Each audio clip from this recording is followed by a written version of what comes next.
Hey YouTube, how is it going? I hope all is well. Lone Dog first in the house today. Offset guitar. Riley, what is going on? I don't know what it is about that thing, Riley. It has always sold for, it's always been on the top lists. I don't know what it is. Gilmore's guitar is just always, the first one he sold, I think he sold for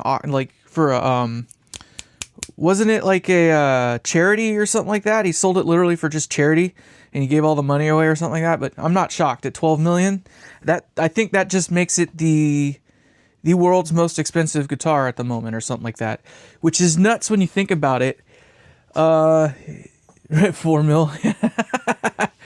The world's most expensive. So I was doing sound once upon a time for Gooding and Company, which is like a high upper echelon of car auction companies. A little bit better than like all the ones you watch on television and stuff. But yeah, just beat the Cobain acoustic guitar. That was the #1 there for the longest time. But that year that I was doing it, they had a 53 or a 54 pontoon Ferrari Testarossa, like the OG Ferrari Testarossa, and it sold for 19 million. So it's crazy to think that a guitar sold for almost as much as a freaking car, and that car was like one of the most expensive cars ever sold. You think it'll top again? It's just nuts how they keep doing it. It's like the rich kids are just trading money back and forth. You know what I mean? It's stupid because only the 0.01% can even get in that game. And they probably never touch it, never play it. They wait 10, 15 years or whatever it is, and then they offload it for a couple $1 million more than they put in. I was like, come on. It's just like making free money. I got a guitar right here. I spent $35 on it. I'll sell it to you today for $3,500. How's that? Anyway, I hope everybody's doing good. I'm a little bit tired, I'm not going to lie. So we're going to enjoy our little Red Bull here. Sponsorship. Somebody. Because these are powered by Red Bull, by the way. Just saying.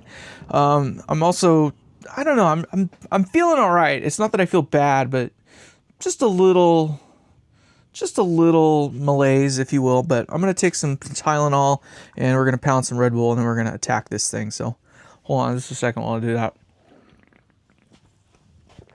Yeah, right. But is it tangible though? I mean, it's literally a guitar that you can't do anything with anymore. Like now that it's worth that much money, you can't play it because you'll put a scratch in it. So you're pretty much left with putting it in a museum and this, that, and the other. And when was the last time the strings were changed on it? You know what I mean? Like, are they probably still the original strings that David had on there the last time he played it or something like that? You know what I mean? Like, you can't touch the guitar. Otherwise, it just loses that much more value. So, I don't know. I don't call that tangible. It's a useless instrument at that point. To me, it has zero value at this point because it's pointless. Like, it's just a thing that somebody says, oh, so homeboy owned it, so there it is. I can't imagine what's going to happen when David dies. Like, if it's sold for 12 million today, I mean, holy hell. Or was it Eric Clapton that sold a lot of his whole thing? But whatever, I digress.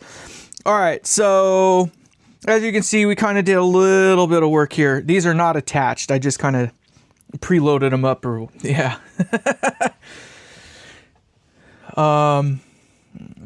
Is he a cool cat, Offset?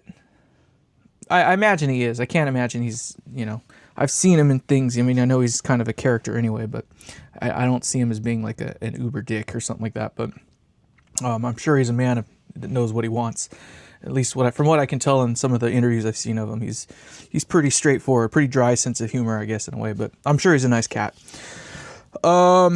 So this I just put here. I've made a decision. We are going to go with the 1/2 inch. We have to go with the 1/2 inch, period, for the standoff. So that solves all of my screw problems, although all of my screws or whatever have arrived. So I have everything I need now to mount everything, with the exception of one part here, and that is this guy here. Now, this guy is what's going to hold my thermistor. Okay. Yeah, well, I mean, he's British, so he's got to be at least somewhat polite in a curt little way. Am I right, Riley? Am I off base? I'm just teasing. I'm kidding. I don't know culture enough to know that. But this guy here, I think I'm going to use 1/2-inch standoffs as well. Mainly because I don't want the screws that hold this on. It's going to get held in over here. But the screws that are going to hold this on, I do not want to come out the back of the guitar. They are going to be countersunk into the back and then hidden behind the faceplate. The reason for that is that, it's one of those kind of parts that should never ever come apart. So it will be, we'll probably put the red Loctite on this one because we don't ever want this part to come apart. This holds the thermistor and has I love you too, Riley. So it holds a part that cannot come apart. It will have 120 going in, it'll go through the thermistor, and then 120 going out. So this thing needs to be quite stable. So we will make sure that stays quite stable. I am essentially prepped to put in the transformers, although I'm going to be honest in saying that I am kind of starting to push things back a little bit. By that I mean the effects loop is in the Americas. I just got a notification yesterday. The effects loop is in LA. And if it were possible, I could drive to LA and be back tonight and drill the holes and still have it done before midnight probably, if I left right now. But since I can't go to LAX to pick it up, it's en route. It should be here any day. I'm praying for this weekend. It was such a freaking, oh my God, such a letdown kind of in a way. So earlier today I got a package and it was perfectly sized for the effects loop. And I was like, oh, this is it. How did it get here so quick? I'm like, ooh, so excited. That's not what it was. It was a bunch of these. And you're probably going, Luke, what are you doing with a bunch of 50 and 100 watt resistors? Well, let's talk about that for a second. I'm going to set this aside because Luke is never sitting still. He's always up to something. Just so you know, Grant or John, whatever you know him by, doesn't call me Sneaky Luke for nothing. Because bumping things. Sneaky Luke is always up to something. And here's what I've been up to. And for those of you who are probably somewhat familiar with things, you'll probably notice that these are an awful lot of parts to go in one box. Now, what could you possibly put in one box that has all those parts? Anybody want to take a guess? Who wants to take a guess at what all these parts are going to do? Come on, you guys. I know you can do it. Come on, I know I can do this. Holy cow. They put that thing together good, didn't they? Oh, they actually sealed it. I'll be danged. All right, well, that answers that question. It's not just me. We got a lot of 50 and 100 watt resistors. We have a freaking 200 watt brake resistor. Close, Lone Dog. Very close. Very close. A little bit more fun than that, though. A lot more fun than that. What would you do with an inductor and a bunch of resistors? And some other parts that haven't quite shown up in here. Now, I'm not building an amp yet. Not that amp, anyway. All right. I'll give it up. There you... That guitar guy for the win! We are building an attenuator / load box. So, Frommel is one of the companies that has been building one, but there's been a couple gentlemen... I can't remember what forum it is off the top of my head, but they've been talking and showing off some of their stuff for a while. And they have freely disseminated the power soak stuff. They've freely disseminated the circuitry needed or required in order to make a multi-stage, attenuator, if you will. Except for what I'm in the works of doing is taking all of these parts to make something that I think I have it set up so you can do at least 100 watts, if not 150, 200 watts. So this thing is obviously way oversized. I mean, that's my hand, so it's about the size of my hand. This is a 200 watt, 15 ohm brake resistor. So this thing here is going to suck up the heat. We've got a couple 100 watters in here. So this is I think this thing's rated for 300 watts. It's a 0.9 Henry coil, an open air coil. So this thing is pretty stout in and of itself. Obviously, all this is going to go into a bigger box, and it's down the road. This isn't a right now project. This is kind of in the future. So I'm purchasing all this stuff ahead of time. Objectively, what I'm going to make is something that will be the first of its kind, I think. More or less, I'm going to borrow a bunch of, I shouldn't even say borrow. I'm going to take technologies that I have purchased, apply it into a box, and make it the first box to do what it does. And I won't go much beyond that at this point in time, but just know that it will be something more than what's currently available in that regard. So we're working on that. For me, it's going to be proof of concept. I know I will never be able to take it to production. I get the feeling that as soon as word gets out what I'm up to, one of the other companies that already does this kind of stuff is going to, honest to God, just do what I'm doing and beat me to it. And they're going to be the first company to really take it to that level where it needed to be to begin with. So, whatever. It's all good. It's all good. So, there is that. That's what I've been up to aside from dealing with the amp. You'll notice that I took the last couple days off. I took a couple days off, I believe. One of the things I was doing, I'm moving stuff around here, I apologize, is converting one of my cradles. So I have an amp cradle.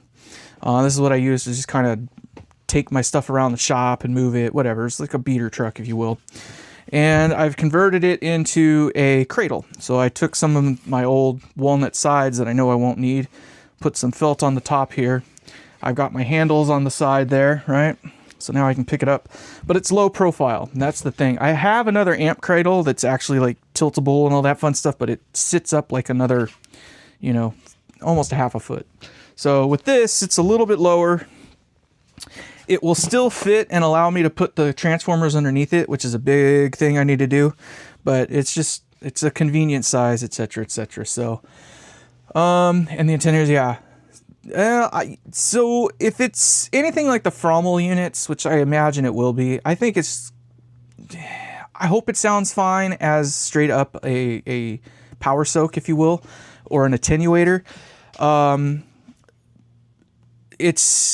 I'll explain more as we get closer, but I think it's going to sound fine. I want it to. I may have to put some sort of tonal controls in there, but we'll see how it's going to work. Based on what they say on the thing, it should sound good. They spent a lot of time. They gave it a particular resonance curve or impedance curve, if you will, that is very akin to, you know, speakers that were, you know, Celestion speakers of some sort. So now the other day when I was putting this thing together, not the leads, or excuse me, not the parts, but the wires in the back, you guys are supposed to be watching along and correcting me as we go along, because I did find 2 mistakes, not 1 but 2. I guess that's the joy of looking at something upside down and backwards, but there are a couple wires that did get forgotten. Basically, they were not wired correctly. I'm not going to deal with those today, or at least not at the moment. I'm not trying to do like a 5-hour long live tonight. The wife has already kind of given me the freaking side eye, but whatever. So I want to just try to get this, what we kind of see here, done, and get the heaters at least done for the most part. I'm really trying to stall a little bit until that effects loop gets here. Realistically speaking, I need to do all the drilling on the chassis prior to putting these huge, well, a huge transformer in this thing. So I want to try to get at least that much done. So I'm going to move this aside. And how do I want to do this? Well, let's just fire up the iron. And I'm going to turn down the heat just a little bit. And I'm going to move this out of the way as well. I don't think I'm going to need this for a little bit. I'll put that there for now. Watch, I'm going to forget that I put it there. Remind me later. I put the mouse up there. All right, let's see here. So I'm just going to kind of get this done. There's 12 of you. I'm kind of shocked. Talk amongst yourselves. Riley is here. He's really good about He's really good about answering questions. He's a sharp cookie, but I'll try to keep up with you guys as well. But I haven't decided yet. I kind of feel like I want this to look like that, even though it kind of just makes sense to do it this way. Over in this spot right here is where the two leads for well, it's basically the coupling caps that go from the Pi into the power section. So I got the luxury of CMR there, which is common mode rejection, so noise shouldn't be a problem, but objectively I will need to get that closer to the, to the base of the chassis, and whether or not I square it off is up for debates, but I kind of don't know which direction I want to start. I don't know if I want to start here or start there. I think sensibly I'm going to start at the end and work my way towards the other end. Just to give you a heads up, right here, these two spots right there, that's where the heater power source is going to land at. So we'll have the two green wires that come out. They'll come over to here and they'll land there, and it'll feed out this way and feed out that way, which is partly why I did the color scheme the way I did. So these tubes are kind of in reverse. So this is pin 2 and this is pin 7. Usually you do it the other way, so you end up with pin 2 over here, or excuse me, pin 2 over here and then pin 7 there, I believe. Which is exactly how it would look if you rotated this thing 180 degrees. But I'm running the tubes in the other direction, so I wanted pin 7 to be the end, and I use pin 9 as my end. Objectively, you want to wire your heaters so they're in the same phase all the way around. I don't think it really matters between the power tubes and the preamp tubes. I haven't messed with it enough. Huckleberry, hello, how are you? Thank you for coming in. So I don't know that it matters that much with the power tubes versus the preamps, but the preamp tubes, you definitely want to make sure that you wire all your heaters in the same phase all the way down. That helps a lot with noise. So great, we got some people in his house. Is Andy still doing a live? I didn't check before I came on, but I imagine since I got some of you guys here, maybe he's not. But good to see you guys. Thank you so much for coming in. So let's just get to it here. This one here, I think I got exactly where I want it, so I'm just going to strip the ends off of this and go for it. I'm going to try to keep everything in shot. I'm going to try. I apologize if it's not. It'll all make sense in the end, though. It'll all make sense in the end. So, yeah. That's the only thing that sucks about this wire. This I was talking about it the other day, but this Teflex stuff, or whatever the hell they call it, is stout. And it does not shred with even though this thing says 22 mil, or 22 gauge, excuse me, it does not cut this stuff very well. But I digress. We're just going to keep on keeping on. It's Zooks. There we go. Now you can see why I wanted to start on that end over there. So, all right.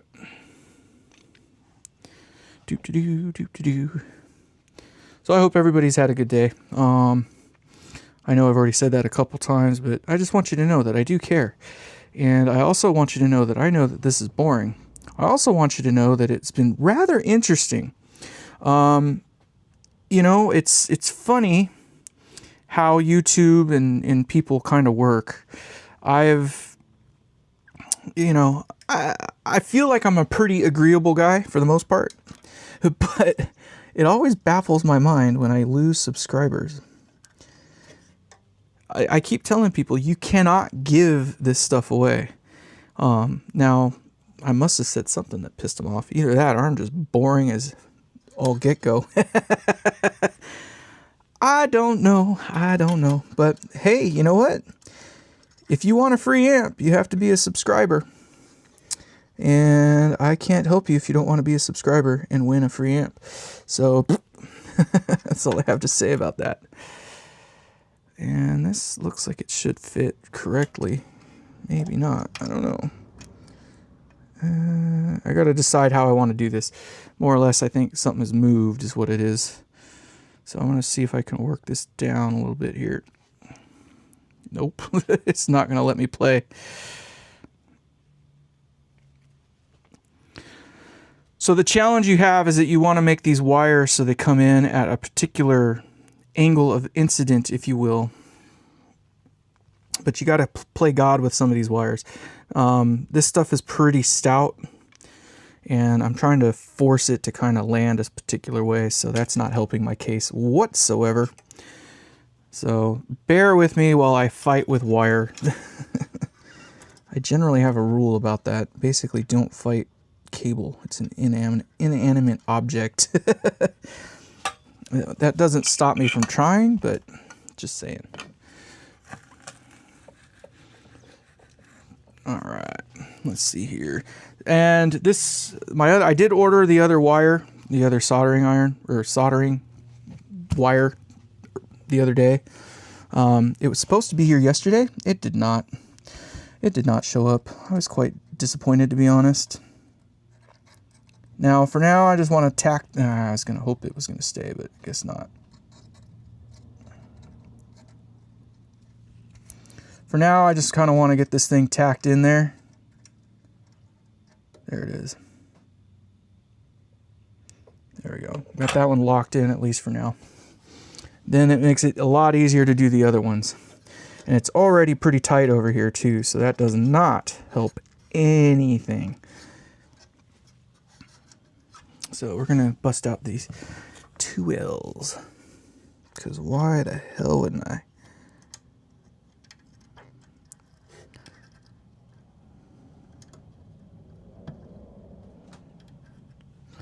I think that'll work. Now the challenge is over here, I still need to put another, I need to put a jumper that goes from basically 4 and 5. And I'm kind of debating whether or not I want to do it on the other one, but I'm just going to I'm going to do it from here. It makes sense to do it from here, so.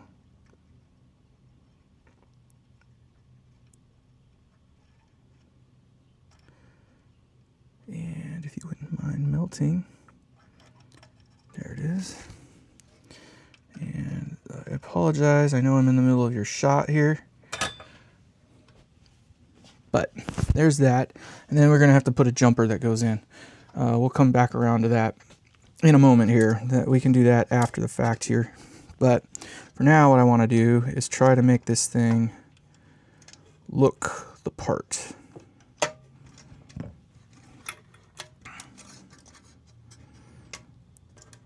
So I cut this one just long enough so it'll land just like that. So it looks like, yeah, it looks like it should work just dandily, to be factual. So we'll try to tighten that up just a little bit there. Also try to tighten it up a little bit over here. I want the angle, oh, the dangle. Yeah, that'll work. Where is he at? You can, to me, oh, what's that? Looks clean. Oh, well, thank you. Yeah, we're getting there. We're definitely we're gonna make it look even cleaner here. There's tricks to make it look even better, believe it or not. Half the battle is getting the wire to land where you want. This stuff is pretty cantankerous as well. Interestingly enough, it's pretty rigid wire, but so what I'm going to do is land that right there. Boop. And then this one, I'm going to leave it just a little bit on the long side. I want to cut just a little off. So hopefully this will land right where it needs to land. All right, so let's strip that off.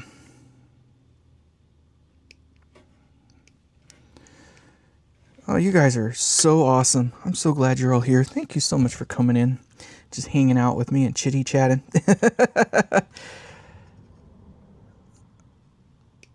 I like it when I see everybody just kind of doing their thing and just chit-chatting away. It's so nice. It's so awesome.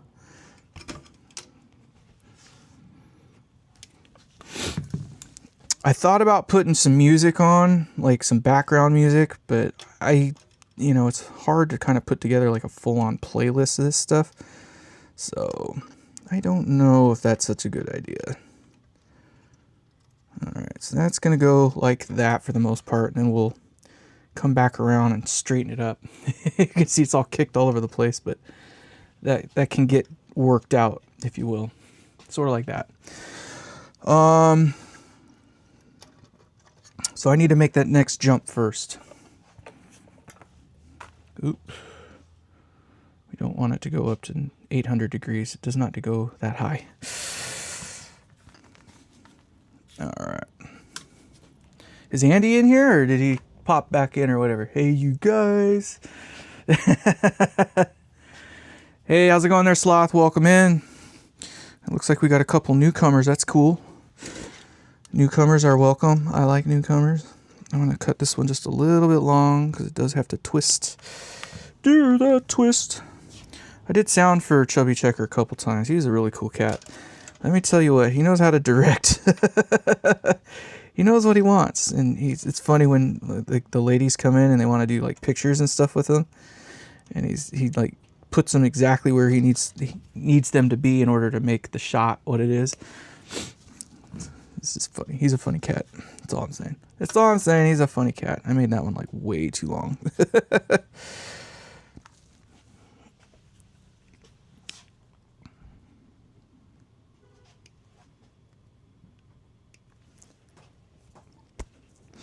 Andy's my biggest fan. I don't know about that. I know he likes me a lot, but I mean, I'm a cool cat. What's not to like about me, right? At least I feel like I'm a cool cat. All right, so we're going to try to make this work here. This is where it gets fun because you got to play God with this stuff sometimes. But what I want to do is get this thing to stay put there. And then I want these two to go in together. Kind of like that. But something's not right. I did not like what I saw there. You've never seen an amp built before. Oh, well, this will be, as they say, a first for everything. We are in the pretty early stages, realistically speaking.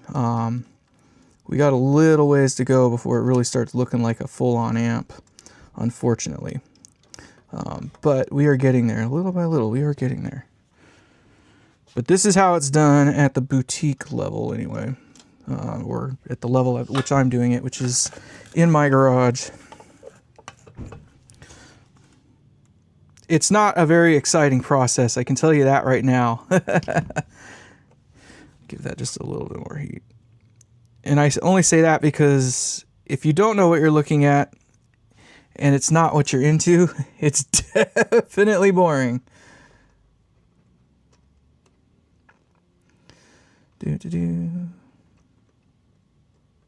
Come on, baby.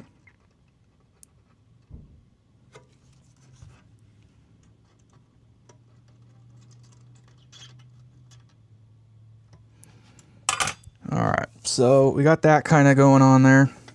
Then what we'll do is we'll get this one here. Now the question is, do I want to wrap it around like that or not? We're not going to do that. I'm just teasing. You couldn't see what I was talking about anyway, but we're not going to get too crazy here. So now what we're going to do is get that one there, and then we need another one to come out from the other side.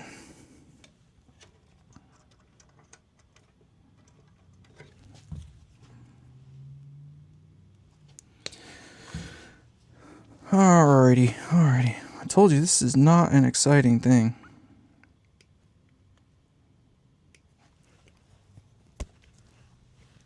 I missed my little bucket, darn it. Alright. So that's where I'm going to, actually, you know what I think I want to do? I think I'm going to put this one on this side. So I'm going to split them. Yeah, I'm going to split them. Alright, so now what we need is a little U-shaped thing. So I'm going to take some of the old leads that we had from the other day when we were cutting the leads off. And I'm going to look for some of the thicker ones. This is one of the thicker leads that we have here. And then we need to bend that in such a way where it'll bridge 4 and 5 together. So on the heaters here, we bridge pins 4 and 5 together. And then number 9 is our center tap of that. So it's just how it is, period. Nothing crazy or tricky about it. It's just a thing, right? So we just got to pick a size that we want, and we're just going to bend that over. And I think that's going to be a little wide if I'm not mistaken, but I could be wrong. It's a little wide. Now what we're going to do is shrink it down just a little bit so it's not so wide. Let's shrink the other side a little bit as well. Now with heaters, there's a ton of different ways you can do it. Now I'm wrapping them pretty tight. There are some people that will say you need 3 wraps per inch or 3 revolutions per inch, I think is what it is, or 3 twists per inch, however they freaking do the math on it. I don't know. I haven't found that to be necessary, to be honest, which is to say that for the most part, it really doesn't matter what you do. As long as they are tight in the chassis, things are pretty good. And I mean tight in the chassis means that they're at least laying next to each other and, you know, laying next to each other. But so now what we got to do is fit this guy in there just like so. And then what I'm going to do is hope to God it doesn't pop out. And it's going to pop out. It always does. But we got to get some solder in there first, and then we can kind of go back and adjust it, if you will. It's probably a little bit more of a pain in the butt than it needs to be honest. But I wish I had that thinner wire. That would make this job just a little bit easier as well. But we'll cross that bridge when they get there. It's supposed to be here today now, but it hasn't arrived as of yet. All right, so that's just to hold that side there in place. I'm going to go ahead and get this other side soldered in as well.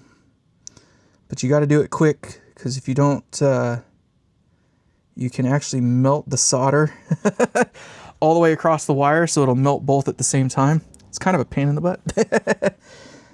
All right, and this is not landing where I want it to, and you can see I was able to get the top to solder in, but not the bottom.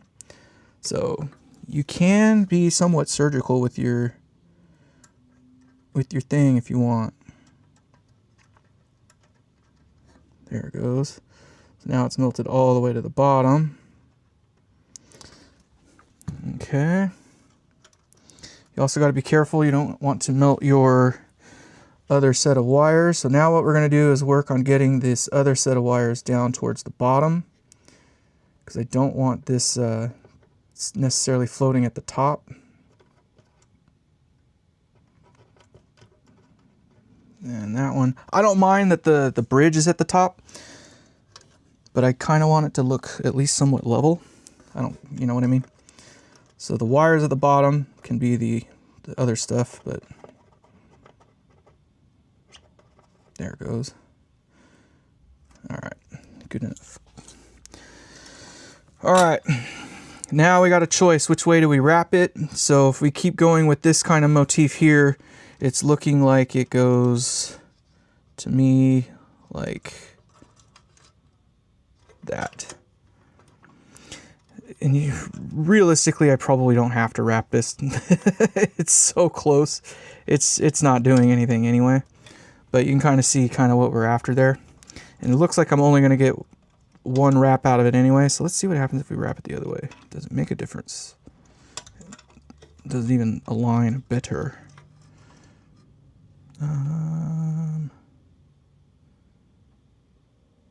That actually does. All right, so I'm going to do it like that. Okay, and then we're just going to pick a spot, and we're going to cut the wire. We're going to just get brave. And this one here, we're going to do the same. We're just going to pick a spot kind of out just beyond that point and cut it. Now this is where it gets really freaking sucky, because now we've got to trim those things with these big old turds. Eyes and steady hands. I don't know if you necessarily have to have steady hands. It definitely helps, I suppose. I don't know. I don't have steady hands, I don't feel, but you just kind of, it helps to have the right tools. And unfortunately this tool here doesn't seem to do great for this particular type of wire, but we make it work. We make it work. I kind of find I feel my secret to this is honestly just having a good plan. Like knowing where you're going to kind of go with it helps a lot. It's when you're trying to make shit up on the spot that you're just kind of like, what the hell am I going to do? How am I going to pull this off? And yada, yada, yada. But, all right, so let's see if you're...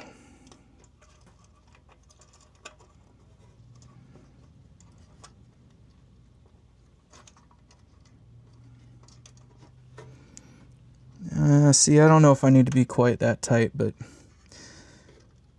technically that's the way you're supposed to do it. You definitely want to get the heaters lower on the tube base if you can too. So if you can get the wire, try to get this so you can see it. So if this is the base and you're looking at the lower camera here, or the one with my face in it. If you're here and your turret or your eyelet is up here, you want to try to get the wires down by the base. That's all. So again, if this is the base, you want to try to get the wires closer to it if you can. Yeah, definitely. Everybody's kind of got their own little way of doing it. I don't think there's necessarily like a right or wrong way necessarily, but I'm kind of debating whether or not I even want to do 2 full wraps on this thing here. It doesn't seem to be making much difference. I'm just kind of tearing it up as I'm talking about plans and how it makes life easier. But, and who is texting me right now? Oh, that would be the wife. She's probably like, too bad you ain't going to dinner with me. She's not exactly happy with my decisions right now. It's all right.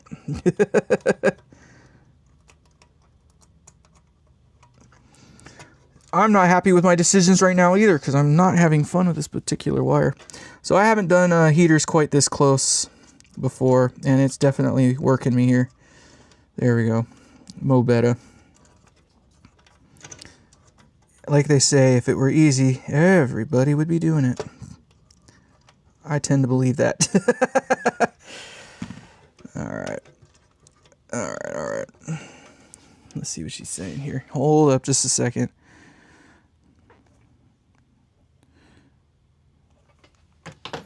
She's being funny. She made her first social media post.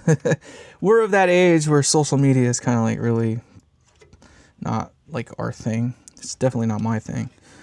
This whole YouTube thing is like otherworldly to me, to be honest. So whatever. I don't know. I have an Instagram account. I don't post anything in it. I just can't. I just freaking can't.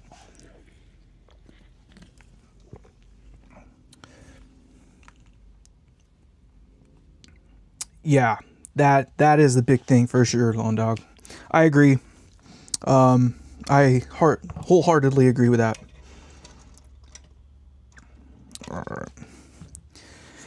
Definitely want to be proud or not have anybody be able to say I didn't do the best I possibly could. You know what I mean? Yep. This is why they are so expensive. This is not a fast process by any stretch of the imagination.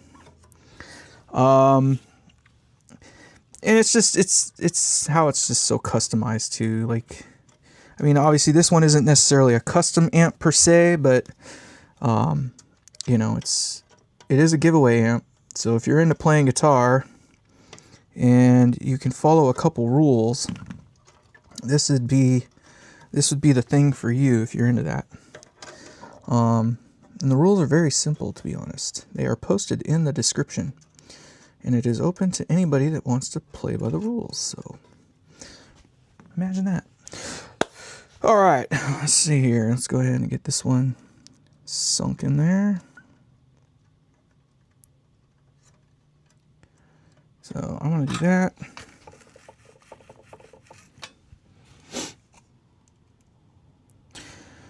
I would say on amps with a little bit more space in them, this would probably be a slightly faster process.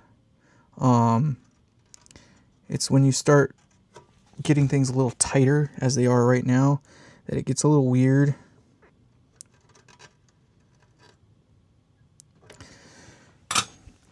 it's just a little weird because it's like you can do what I'm doing where you're twisting the wires to literally go half an inch, or you don't have to twist the wires. It's like which of the two evils do you want to deal with? Is it even going to look right? That sort of thing. Like all those little things kind of, they pile on, I guess, as you're trying to make all these decisions. And they're like micro decisions that don't really, I think in the end, they don't really affect the performance of the amp. So it just kind of turns into you, I guess. It's like your character, like what do you make it to be? That sort of thing. And we're going to go in on the other side. Almost forgot, almost blew it. So we're going to go in here.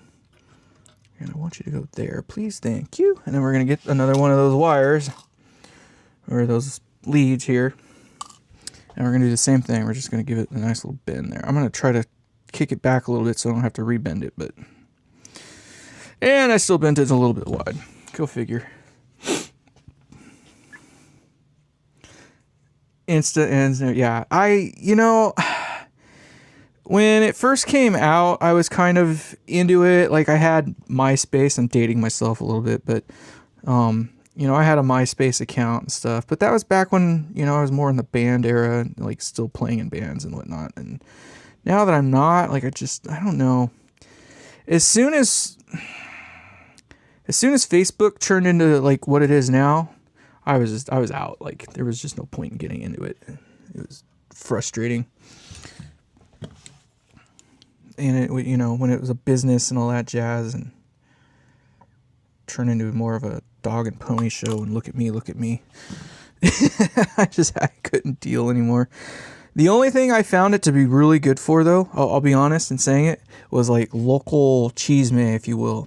Like if you wanted to know like what was going on in your area before the news even knew what was going on, like that was the cool thing about it. Like, you know, if my friend went and did XYZ, like I would know almost right away. That kind of stuff was cool about it, I suppose. But then you get married, and then you do this, and then you do that, and you're just like, I don't really care. And I want you to come up like so.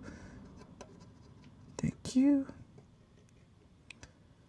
And then we're going to do the other side real quick.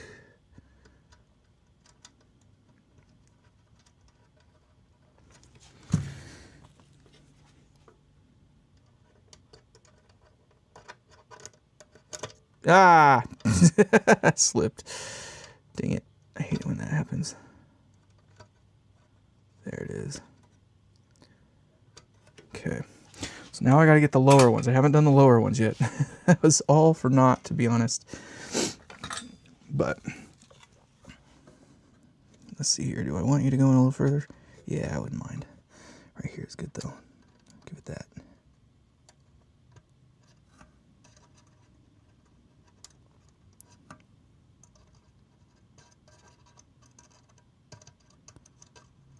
There it is, I think. Let's get this back side a little bit more. There it is. All right, now we're gonna get this one.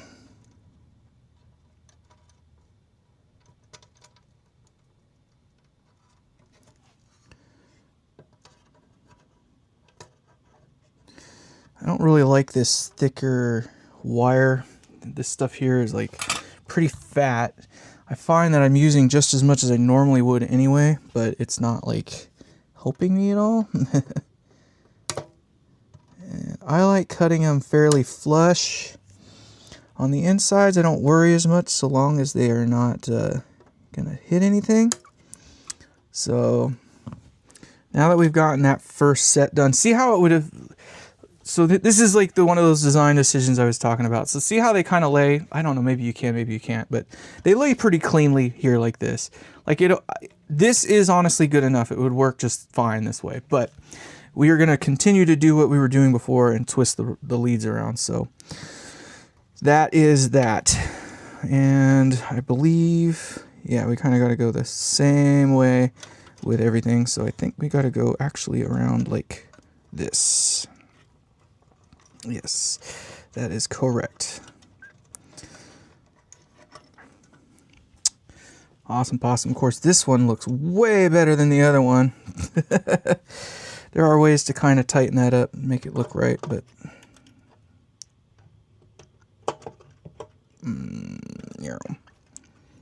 that was not bad actually. But all right, so again, you just kind of got to pick a spot, cut it. I'm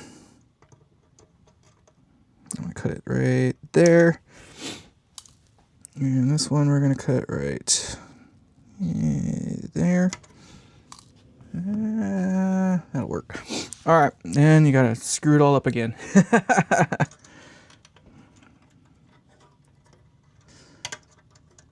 So one of these days I am gonna get a better pair of strippers. Gotta have a good pair of strippers. These ones aren't bad. They work great on everything but this particular gauge of wire. So they make this wire in obviously all the normal gauges, but this 22 gauge stuff is where it seems to suffer. It makes me work too much, I guess, if you will. But that's all right. It teaches me patience.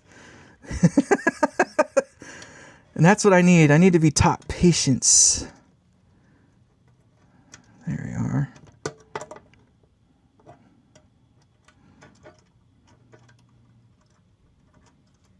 And if you wouldn't mind, thank you. Okay.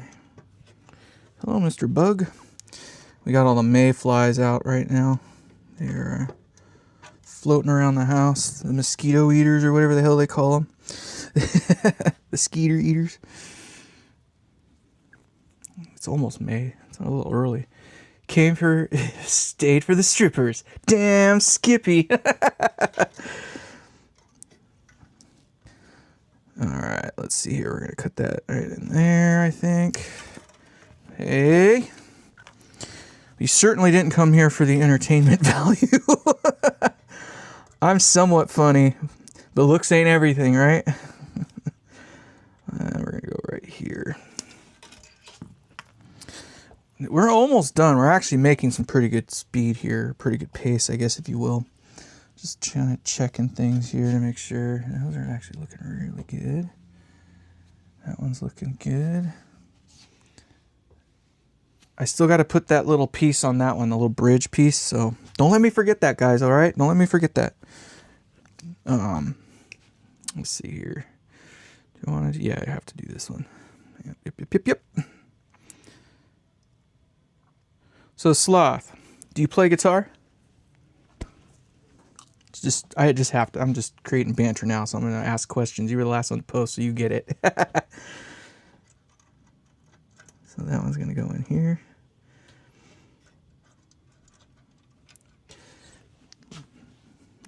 Lex, you and I were hanging out earlier today with Riley. Riley was rocking out earlier. I was quite enjoying it when I was bummed that he killed it that first stream. I was like, no, wait. I just finally freed up some time. It's been busy at work for me lately, so I've been, it's nice to have like a little bit of something in between all the noise I get.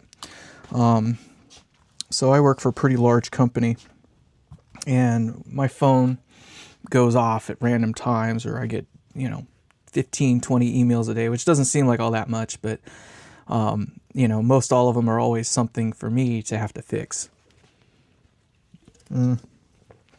It's just me bitching and moaning about nothing, to be honest, but it's just cool when I turn, I get the notification. It's like, oh, cool, Riley's there. And then, 5 minutes later, I get a phone call, and I'm like, dang it, I can't watch Riley anymore. Or Andy, or whoever it might have been at the time, but come on. If you wouldn't mind. Thank you. I want that to go down more, though.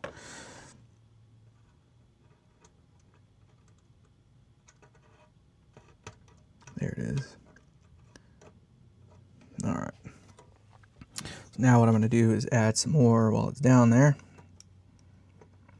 I turned the heat down a little bit. I'm kind of regretting it. This wire is really thick and it's not helping anything in that regard. So we're going to add just a little bit a couple more degrees back. It's melting good when it melts. I'm trying not to go too hot, but this wire is definitely making me work for it today. Thank you. Okay, let's see here. Yeah, man, it would have been kind of cool, but we're going to do the little twisty, knotty thing in between each one. So, all right, let's get another one of my little things out. That's the one. That's the one. This time I'm going to try to go even more shallow so I don't have to freaking do it yet a third time. Survey says, nope. Fail. Yes, sir. 50 years of bad technique. Hell yeah. Same here. I'm self-taught too. I definitely didn't have Joe Satriani telling me how to do things. That's cool, man. I'm telling you now, if you're interested, this is a giveaway amp that we're working on here, so you're more than welcome to join the party. I'm shocked John isn't here yet. He's usually bugging me right about this time. So John and I, honest to God, talk daily. So John is of Grant Us Glorious Tone fame. So him and I pretty much do talk daily. We hit each other up all the time, you know, just what's going on. He bought something. He didn't tell me what, but he bought something. So I'm actually kind of excited to hear about that a little bit more. JJ Tube, second was the Tongue Soul. The Tongue Soul 1, huh? Did you put it into parallel mode? Q mark. I assume since you didn't say anything that you probably didn't. But I have to ask because you know how I feel about that particular method. Come on now, get in your home. There we are. Alrighty, let's see here. How do we want to attack? I guess we're just going to attack, period. We're going to get down there on the bottom.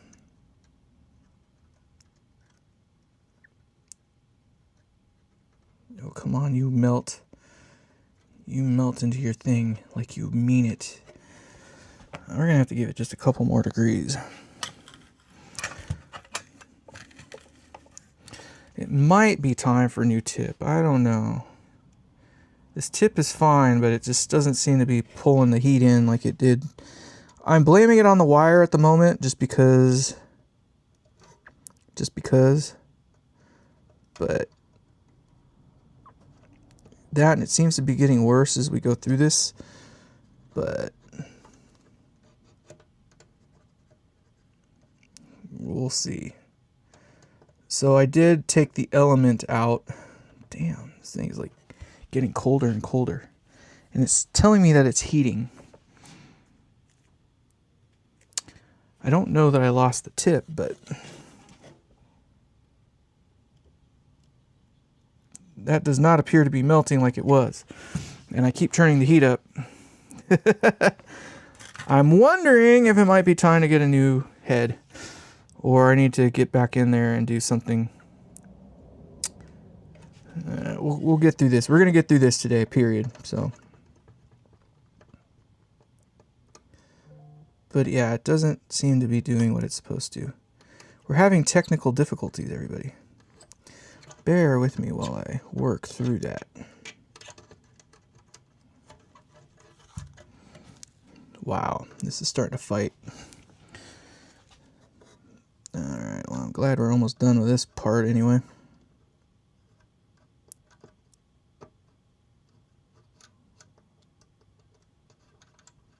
Come on, baby. Come on. We're almost there. Like, just melt on in there. He's your daddy. Pretty sure that's gonna not melt in because that did not get hot enough to melt in. I'm getting frustrated now because this is starting to bug me. Things are fighting today, ladies and gentlemen. Things are fighting. There it goes. Now we're freaking cooking with some gas. Oh boy. And that did not melt my wire, right? Let's find out. No, we're all right. I just see a reflection. Reflection is good, because you know if you got a reflection, at least you got some shiny solder. And with shiny solder, I would be shiny, schmitten, like a kitten. All right, sorry, being goofy, but we're gonna cut this one back just a little bit, I think. No, it's pretty good, to be honest. This one.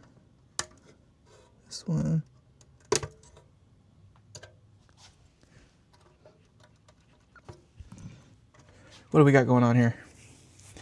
My favorite guitar is an Epi. Ooh, I would agree. That's a cool. What's a small price? What? We shouldn't joke, really. What? Oh, hold on. Oh.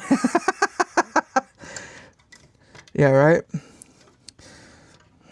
Let's see here. I need to get this out.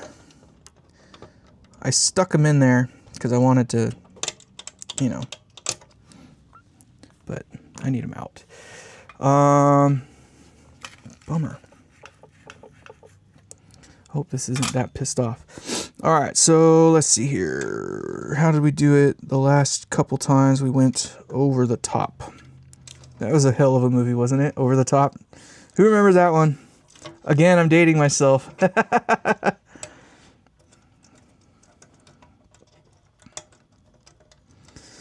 All right. See, if it looked exactly like that well, you guys can't really tell, I guess, but for me, if it looked exactly like that when I was done, it would be great, but that's not the case every time, so.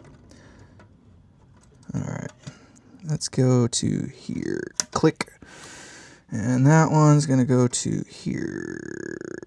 Click. A little bit closer than I wanted, but whatever. We're going to make it work. Oh, is Andy in the house? What's up? About damn time you make it in.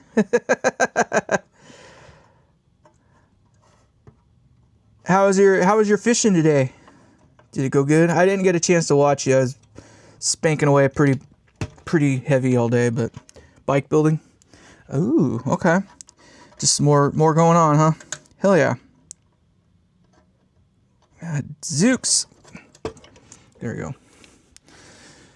Your favorite part, Andy? We're doing the freaking heaters. It's not my favorite thing to do, I'll tell you that. God, Zooks.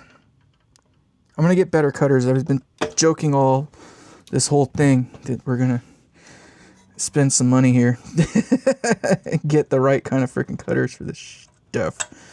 So, one of these days.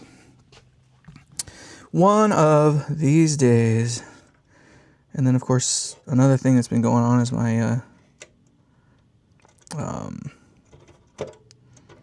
iron is starting to be a little persnickety, I think.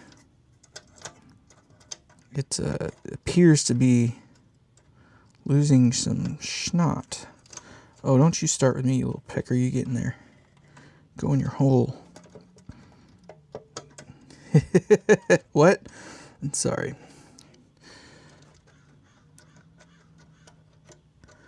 Is that? No, that's not going to work. You get back out of there.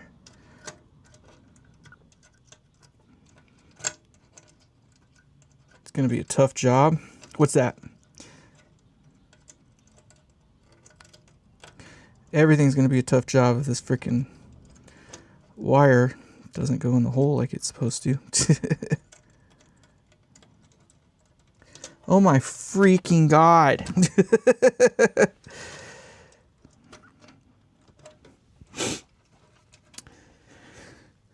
Oh, the freaking bike, yeah. There we are. Mo better. This one I left a little, I unsoldered quite a bit there, but whatever, it's going to be all right. Now, if I can only make it, there it is. I want it to look the same as the others. See how there's like this little gap in there? I might have to redo that one a little bit. I got a bit sticking out of that. We'll come back around. It's all good. For now, let's see here. For now, I got to do this other side here, though. So this is going to go more or less like that. Yes, let's go.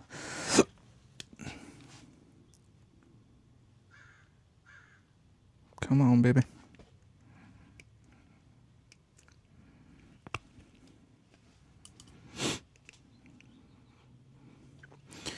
This thing is going to have sweat, blood, and tears all over it. And I don't know about the tears so much, but at least some sweat and blood. This thing is making me work. One of the other day, some of the guys actually got to see it happen. I went to go pick up one of the wires, and it just went right into my finger and was stuck there. Like, oh, great. Thanks, Murphy. Leaping cod was funny yesterday. Oh, yeah, good quality tools definitely make or break things, that's for sure. I've been on a tool buying spree lately, too, and it's just... I mean, you can never have enough good tools, it seems, but... Alright, there we go. We're going to put you right there, and then we're going to work the other one in after I get that soldered in.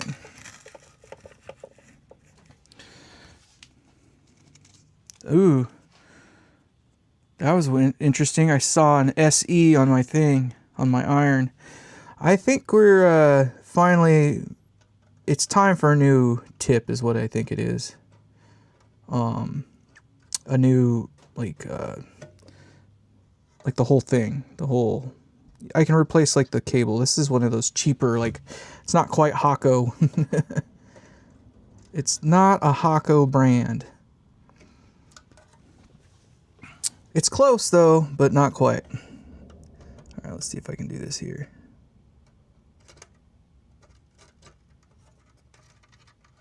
There it is.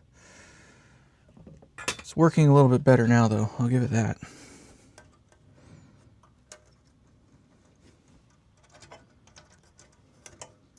And then, of course, it comes all the way undone. Not a big deal. We're just going to get that one in there. We're going to grab another one of our things here.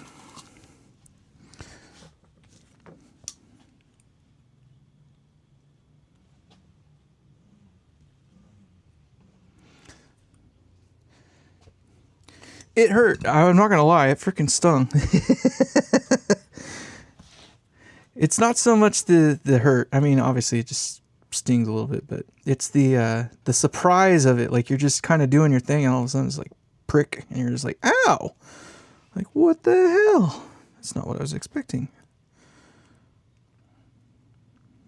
There it is. All right.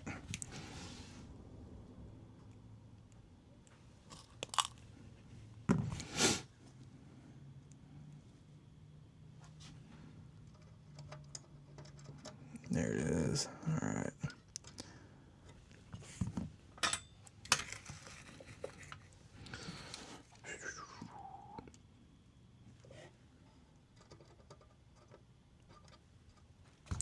All right, let's see here. Let's get this thing to come up.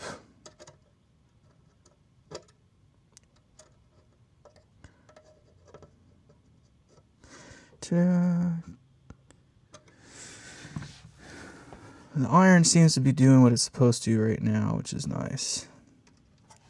It's working appropriately. I see something I don't like down there. I think maybe, let's find out. No, we're gonna be all right. We're gonna be all right. I want you to get back in your hole. All right, let's get this. Golly. It's not my day, everybody. It's not my day.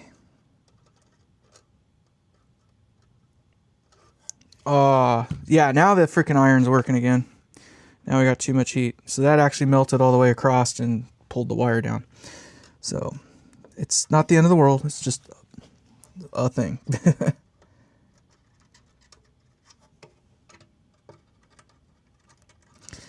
Now we are freaking working like we're supposed to. Alright, so now what I want to do is actually get that thing back up so it matches the other ones. And if you wouldn't mind. We're almost there. There it is. Okay. And that one is actually in quite nice, like as is the other. Great. Awesome.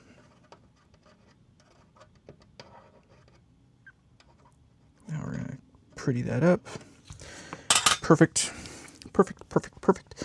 We're gonna trim it a little bit. Alrighty then. Now we need to turn and burn. Yay! Thank you, sir. I appreciate the kind words. It's gonna look great, I think, when we're done. So far, yes, I would agree. It looks good. I'm gonna try to keep things clean as we go as well. See if we can keep the splatter off here. And I do that again. So I freaking just literally stuff the end of the freaking thing right into my freaking, whatever, the cuticle. Freaking awesome. Freaking awesome. All right. Let's see here. How do we want to go? We went over this way all the rest of the time. So that's the way we kind of got to keep going then. Now, do I give it a tight bend like this side over here, or do I go in a nice soft loop? That is the question. I think I want to give it a nice squared off kind of look. And we're going to get it so it goes tight to the chassis and goes in something like tight. Goes in something like that. Would you concur? Is that approved? I hope that is approvable. So this side here, we're going to go ahead and finish. So we're going to meet in the middle. Now this part here, I got to be careful. I don't want to solder the top. So on these power tube sockets, there are 2 holes in it. So I'm going to solder these into the bottom set, and I'll leave the top set open for the actual heater wires to come in. So the heater wires will lay across the top and go in. But I can finish on this end here and meet in the middle there. So I'm actually going to turn it around, if you will, and we're going to do it like so. So I guess what I will do is I want it to go like that. So I'm going to put you in your home. If you freaking stay like that, I'll be freaking stoked. Super freaking duper. Super duper. Oh yeah, much, much better. Much, much better. I want to try to get in from this side though. You stay put, please. It's trying to pull back out. We don't want that. You melt. You're going to go back in your home. There we go. So now what I'm going to do is get the other side started. And the hope is that it'll stay put.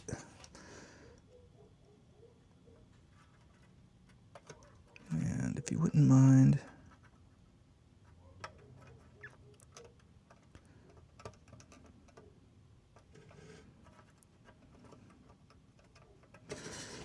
let's get in that side, but let's get this side here.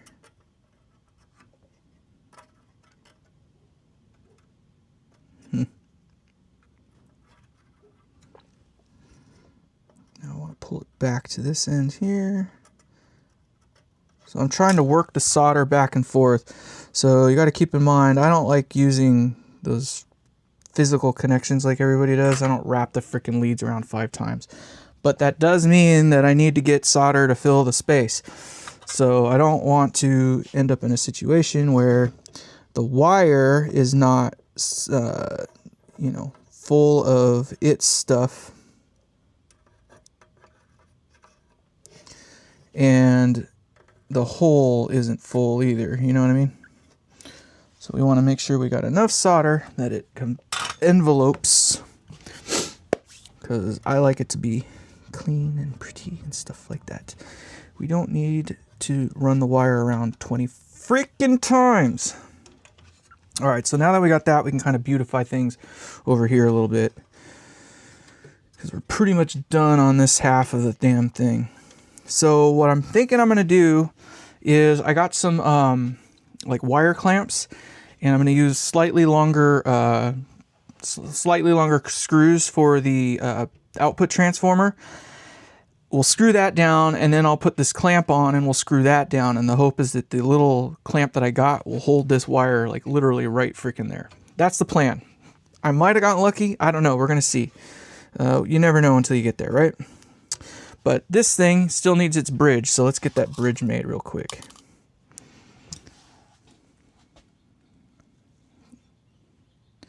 Isn't this the most exciting thing you've ever seen in your entire friggin' lives? Oh my god.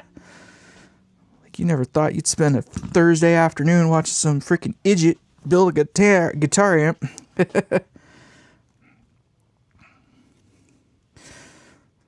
Alright. I'm showing you all the secrets. There are no secrets, really. There's just not much to this, to be honest. Honestly, if I can do it, anybody can freaking do it. Now, what we've got over here is one side is already done up. So I've got to melt it and get this wire in there. And it's got to fit. I missed it. There it is. Ha-ha! Ha-ha! Then we get the other side.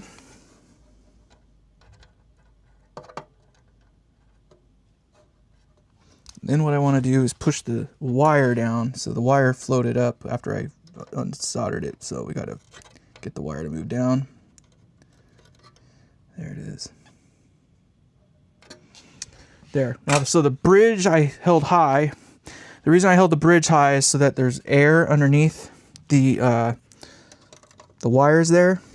I mean, it doesn't really help you because you can't really see what I'm talking about, but in either case, there's air in there. Like there's space. Space.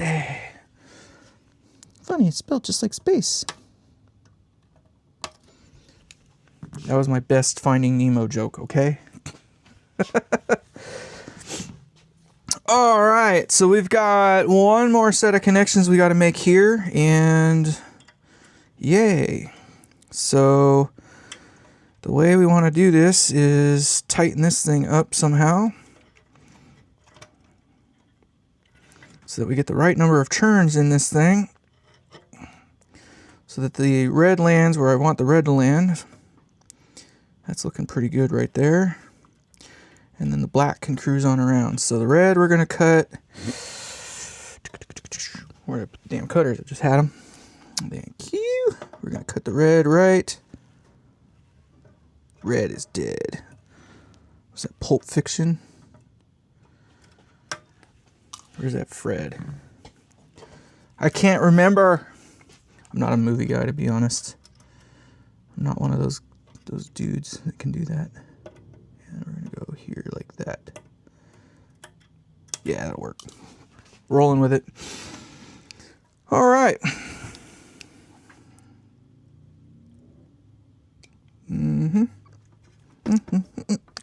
Give it to me. I'll ruin up my wires. Golly. This stuff is tough. Some tough stuff. There it is. All right.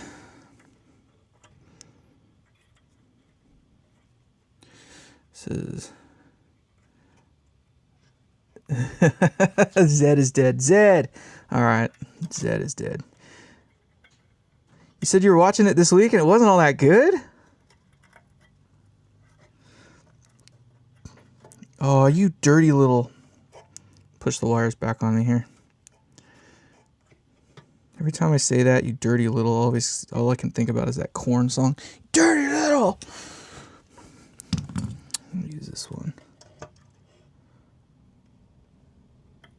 That was one of the better albums I think they ever did. Can't remember the name of that particular album, but Freak on a... No, not Freak on a Leash. Maybe it is. I don't know. I like that album. I thought it was a well-produced album. Alright, so we want this to Play nice now. So what I'm trying to do is make sure that these things set where I want them to before I solder them in place. That's kind of working pretty good right there. And then what I want to do is have that one kick in just a skirsh, and that one just a skirsh. Okay, so these ones we're going to solder in, okay? Because these ones are on the bottom. They're going to stay on the bottom. And then I'll show you what we're going to do after that. So this is going to go like that, quite literally. So we're going to cut that one. I want it to be square, but... And do I want it to get one more wrap out of it? Let me see if I can get one more wrap out of it. That one is pretty tight, that secondary one. It's just a little on the tight side, so maybe we need to rework our thing here a little bit.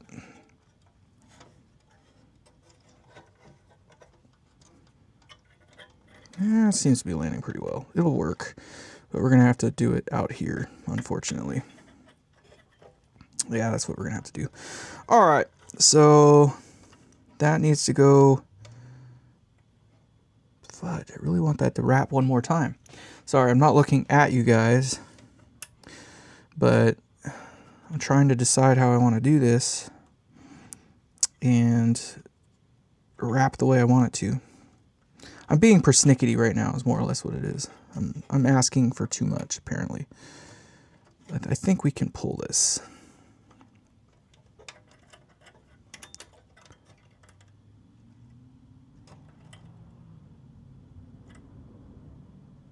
We're going to make that work. Somehow, hell or high water, we're going to make that work. So we're going to put the red. We're going to say that it's good at its current length. I'm going to strip it. And we're going to come back around on the other one. Now, I guess a thing you could do to keep from having the kind of problems I've been having, which is where the wire frays when you go to stick it through, is you could put some solder on it and tin the end, but I don't want to do that because then it makes the wire bigger. And I know it'll fit in the hole. That's not the problem. It's just a matter of getting it to line up, just like that, or it finally does. Third time's a charm. Put a little hair around it. Ba-dum-tsh. It's a man joke. Sorry for you ladies that might be in here. There's probably no ladies in here. I'm sure Huck has long left the chat.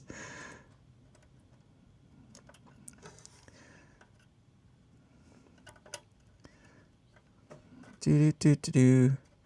Of course, watch, he's going to chime in right now. I heard that, Luke. You're disgusting. Why are you so crass? I'm married. That's why. It doesn't matter anymore for me. My life, as we all know it, is over. But don't. Sorry, I'm kidding. I'm kidding. If I say anything that is that crass and that freaking, you know I'm kidding, because nobody in their right mind would actually say that and freaking mean it. Maybe. All right. So now that's going to go like that into the bottom one there. So I got to find a spot that I want to cut it at. We're going to say we're going to cut it right. Yeah, that'll work. Click. Woo! All right, Vessel's in the house. What's going on, man? Now this one's gonna suck because I totally freaking have everything else soldered up. So this is really not gonna make my life easy as I try to freaking do that. Luckily, some pretty stout wire, and luckily these are some pretty stout whatchamacallits. Now, to twist this wire around so it freaking fits in the hole. Get in your hole. Do-do-do. I'm fighting needlessly with wire. I swear to God it's trying to conspire against me. And do you go? No, not in that hole. The other one. If you Oh, it's gonna make me work. I might have to tin this one to make it work. I think I will. I'm gonna see if I can get it a light dusting, something to just keep it from peeling apart.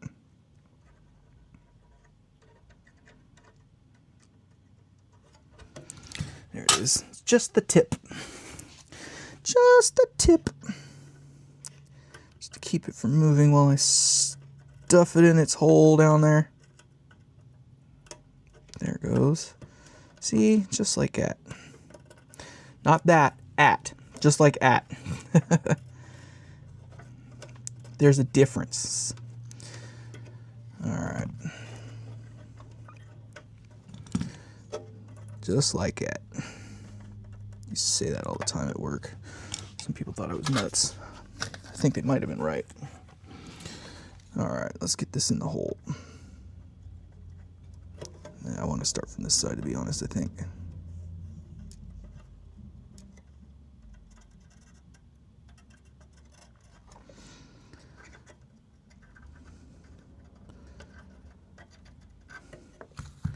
And I want you to come back out just a little bit. Alright, I think that's pretty spanky right there. Let's get this thing kind of squared up a little bit.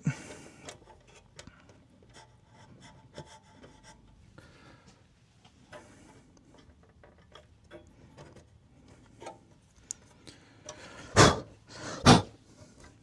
want all this crap to get out of the way there.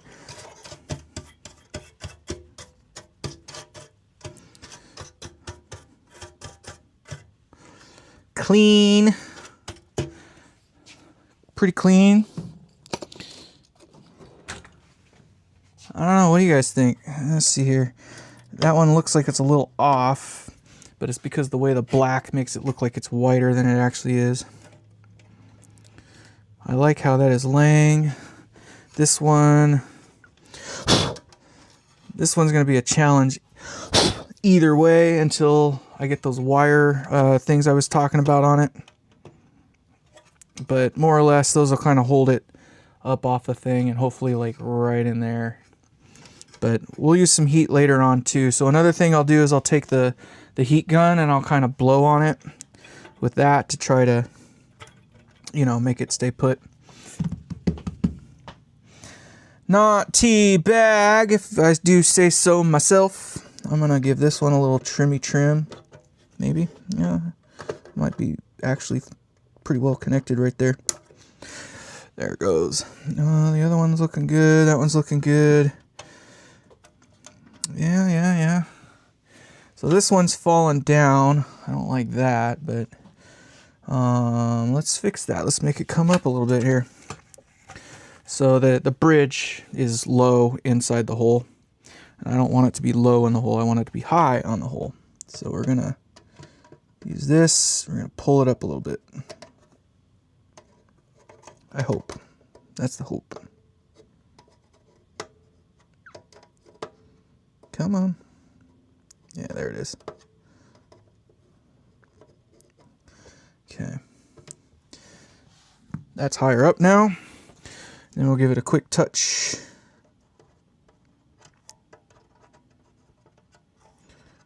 Quick touch. There it is. And it looks like it's in a good spot. A little messier than I'd like it to be, but not teabag, not teabag. So I don't know if you noticed, but these things do move a little bit inside of their sockets. That is, you know, it's just part of the design. It's not ideal, but they do wiggle back and forth a little bit, so whatever. Okay. Heaters are done. So what I'm going to do now is shake out some of the crap that's gotten in there. It's shake proof, what do you know? Can't tell what's in it. All right, so I'm quite happy with that. That makes sense. So it's going to come in here, right? Those are going to get the heaters, and then it's going to go round and up and over. Hopefully when this thing comes, we'll be able to lock that in place and it'll look a little more uniform or whatever. So we'll figure that out later. That one's got the bridge. Now this is the point in time where you want to do a quick test since it's not so busy in there, more or less, you just want to see that they aren't touching each other. So you get the beep beep out. All right, does that make sense? Let's see if you can actually hear it. All right, and you go to here, and they should not beep right here, right? Because it's one, and you know, they're each individual. But when you touch red to red on opposite ends, hey, and black to black on either end, it works. All right, so we know that all this string is good together, or good to go, I should say, and not shorted out against itself. I'm just doing a quick little poke around and make sure I'm happy with what I'm looking at here. I'm gonna give that a little bit of a cut. All right, there's that. That was what I intended to get through today. So thank you, Lex. I appreciate that. And we managed to not go through all the wire that I thought we were going to go through. So yay. Now that we're here, let's clean up a little bit and do some work on the turret board that I missed the other day. So unfortunately, I don't know what the hell happened over here, but so this is like all these like white little things that you see is the flux. When the flux gets hot and it splatters off, it gets on the thing, and then when you wipe it off, it freaking turns to that white, dusty, powdery stuff. All right, so there are two things that I biffed on this. I need to get a block of wood here, and a chair, and a mouse. And then what we're going to do is... This might be dangerous what I'm about to do, so I'm not going to do that. I'm going to do this. And I want that. Let's see what happens here. I don't want to kill the stream. Ozbot Center is already running. Cool. Launch. All right. Okay, so let's see here. Let's see if it connects.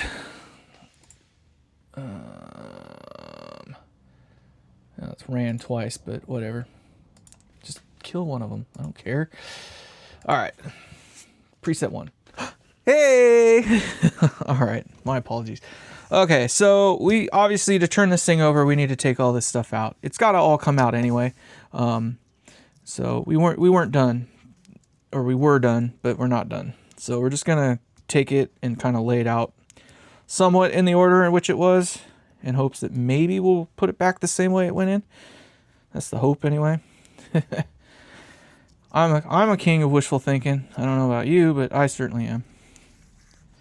So we're just going to lay it back out in hopes that we can put it back more or less the way it went back in. And if you wouldn't mind, thank you. Just kind of goes there. This guy. Boop, get there. All right. Get over there. So I did kind of make a decision on a couple things. Right now, the way that this is currently designed, it should be less bassy than the original circuit. But that's not a bad thing. So there that is all laid out. Yay. Okay, what did I get wrong down here? Oh, there goes the screws. Darn it. Sorry. I'm going to get one of them because I know that it's in there. And there's the other one. I happen to fall upon it. All right, so this one doesn't go there. It goes there. And then I missed one freaking wire. And the one wire I missed goes from here to there. If I'm not mistaken, I'm going to confirm if I'm a nutbag or not. That is correct. It goes from it goes from there to there. So I missed one wire, and then I placed another wire in the wrong spot. It happens. It happens. So let's do that. So let's get this one. You know how you done it right? You've done it twice. We're gonna go right there. Whoa, so violent. All right, we're gonna add just a little bit of heat here. I'm gonna go ahead and move that one first. So all we got to do is pluck this one out and then move it up there. It's pretty non-incidental, to be truthful. Yeah, we got an error. There's something going on. I think it's here that it's wrong. It's not a very high-end thing. I need to order more of these, but it is what it is. So as long as it melts for today, we're going to be okay. I'm going to order, as soon as we're done with this video tonight, I'm ordering another one. And we will absolve myself of all those weird little problems. There it is. And then we're going to make sure that that's soldered nice. It is soldered nicely. And we're going to stick that in that hole and redo it. So why is that? Why did we get that wrong? I don't know why. I saw it there. What that is this is actually the jumper. So this is the HT in. It jumps over. These are the two plate resistors for the Pi. And then this is where it drops down to the bottom. Now, I thought about going across the top, and I think that's maybe what I was getting wicked about, was instead of going from the top to the bottom, which I could have done, I don't know. I try to do things in the way in which it flows, so it just seemed to flow easier that way. So that's the way I did it. It doesn't matter either way. It's non-incidental. I did it, and here we are now, so we're just going to deal. And if you wouldn't mind melting, please. Yeah, I think it is definitely time for a new tip. It is pieced. Come on, baby. You can do it. We've only got to do 3 more of these things. There it is. Ta-da. There we go. It didn't run through either, so that's good. So this thing will set up like we've talked about, so it'll have air because it does cross a couple things. So let's get this thing undone here. And after that, I think we've gotten everything done for the day that I've intended to do. As I mentioned before, for those of you who weren't here earlier, I mentioned that the effects loop is in the Americas. It is in LA. It's within 2.5 hours of me, which means it will or should be here any freaking day now. So I don't want to necessarily, yeah, that'll work. I don't really want to jump ahead too far now, especially since in theory, I'm so close. Like, we're so close now. So I might as well try to hold things off a little bit until we can install that, because that would sure make my life a little bit easier if I could do it all at once instead of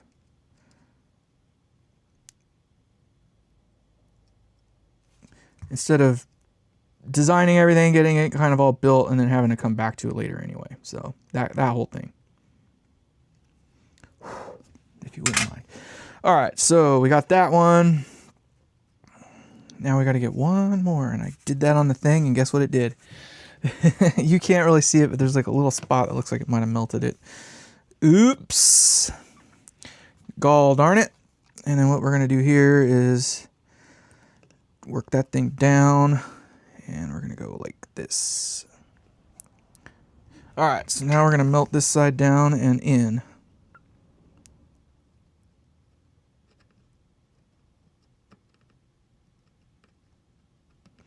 Come on, baby, in is the hole. There it goes. All right, we're in the hole. That's all you can ask for. And now that my soldering iron is starting to give me, it's not this, it's definitely the tool. That did piss it off, but I'm trying to see where it's broken at. Is it this? I don't know.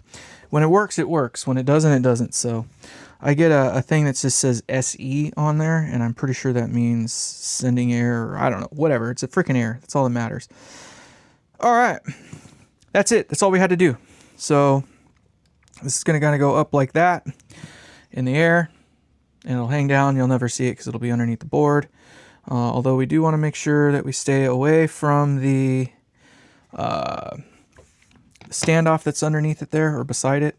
So I'm pretty sure we're going to be okay because it'll go more like that, to be honest. So it's not very pretty, but We'll work all that fun stuff out. And it's a real show now, by the way. Yes, you have been burped upon. That is how you know it is a real show. For those of you who are new here, that is the deal. You get burped on, that's how you know it's a real show.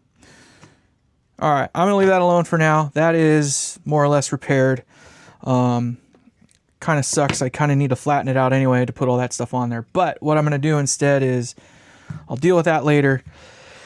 I think we're at a point now where we can just chitty chat and close things off. It's been an hour and 38 minutes. It didn't take quite as long to put this thing back together as I thought it would, or to do the heaters.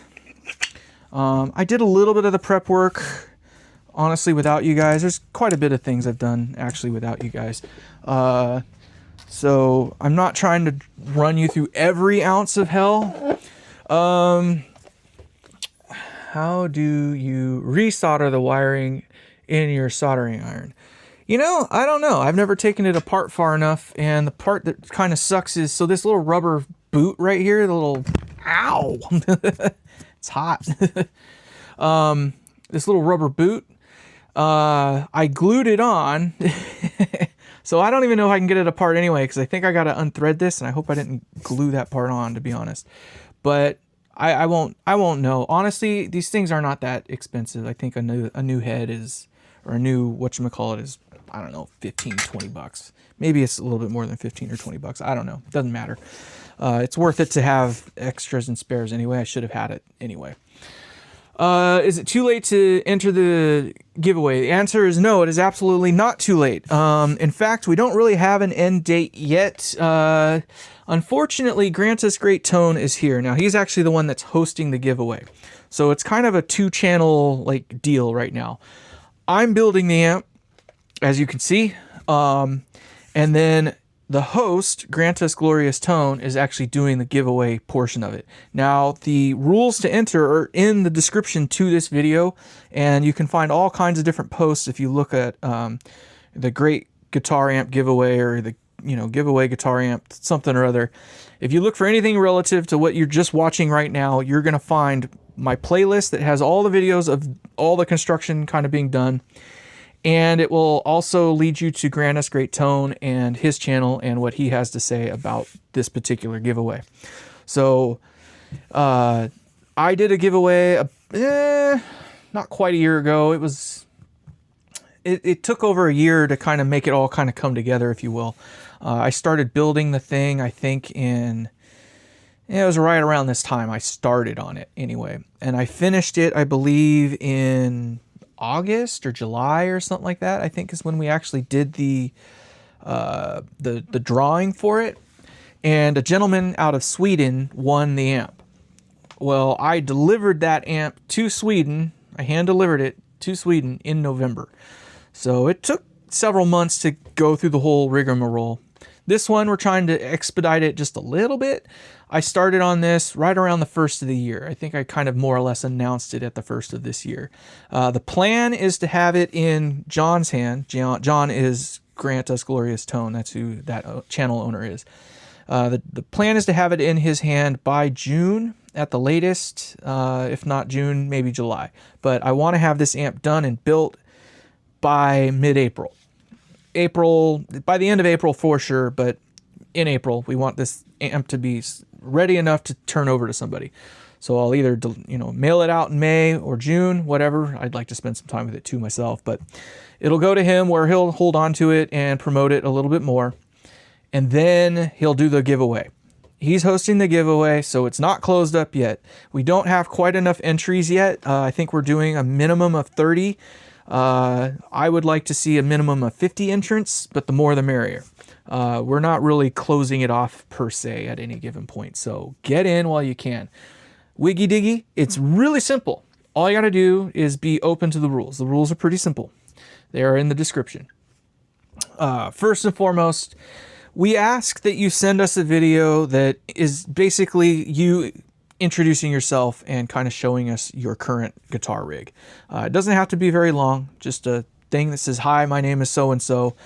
I've got such and such. This is my guitar amp. This is my cabinet. And this is the effects board I use. Doesn't have to be any more elaborate than that. We don't want to see your life. We just want to see your face. We want to see your rig. And we just want to know that you'll jump through that hoop. Right? I'll get to that in just a second. The second thing that you kind of have to agree to, and this one's kind of, you know, par for the course, and it's part of why part 1 of the rules is there. If you win, you do have to agree to post a video that we can promote as well. So obviously we want a review from you on the amp, and we would love to see some content on it, right? Otherwise I'll come to your place and I'll take it back. You don't want this guy coming to get you. So that's like the end result. Now, the in-between portion of it is, of course, that on the day of the drawing, on the day that the giveaway is held, and it'll be well promoted, trust me, if you're subscribed here and subscribed to Grant's channel, which you need to be, subscribed to both of us, you should not have a problem missing that date. You must be present to win. We will try to make it so it is at an ideal time for worldwide, whatever. Now to this amp. Gonna save me the embarrassment. Okay, so this amp will be world mains voltage. So it will be able to be played in Europe. It will be able to be played in the Americas, right? So it'll be dual voltage. You'll have 120 and 230, well, or 115 and 230. It is more or less based off of, it's like a bastardized version of a high watt and a Dumble kind of put together. So the preamp will be kind of Dumble-esque, if you will, and the power section will be a high watt. Now, the power section I am not really neutering all that much. We are doing it more or less like a high watt DR504, the 50 watt high watt. So it will be a solid 50 watt amplifier. That is what we're doing with this one. So I'm not going to bastardize the output section too much. It's tried, proven. We know that it's going to work. There's nothing to change on that, right? So everybody loves the high watt output section. That's what it's going to be. It will be a solid 50 watts. As for the preamp, I say Dumble. That's really not what it is. It's only in that it's got four, count them, 4 gain stages, right? You've got your input gain stage, and then you got 3 subsequent gain stages. That's really the only thing it has in common. It is going to be a single channel amp. I'm not doing a channel switcher. No, not all that crazy shit. But it also will have an effects loop. So we're trying to make it a pretty versatile amp. The idea behind it is that it'll do clean to mean. So it'll have a nice, beautiful clean, and it'll get into your nice higher gain stuff. I'm not going to say it's going to be like a Soldano SLO level of gain, but it'll be close to that. It has about that many gain stages. Now, this is the output transformer here. This is a 50 watt output transformer. This is the power transformer. This thing is a mofo and beast. So that is my hand. That is my hand. So you can kind of get an idea. This power transformer is no joke. This amp is going to be very over-engineered.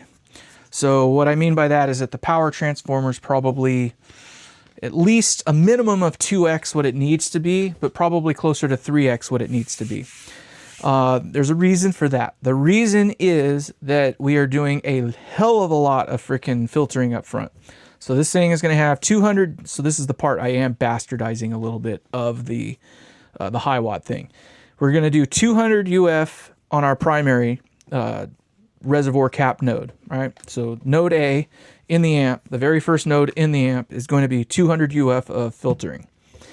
Node B, which is the screen grid node of the amp, will also have 200 UF. Also a butt ton of freaking filtering. I mean, that's probably 2x what most people do.